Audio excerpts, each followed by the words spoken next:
racket, hindi lang po pagnanakaw, they were also shouting, ibalik yung pera nila. And I believe the Secretary of Justice heard that.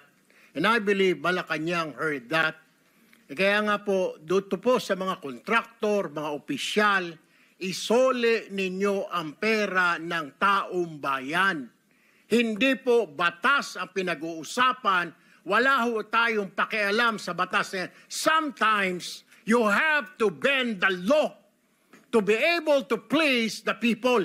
Mas mataas po ang taong bayan sa batas. Am I right, Secretary Remulla? Yes, sir.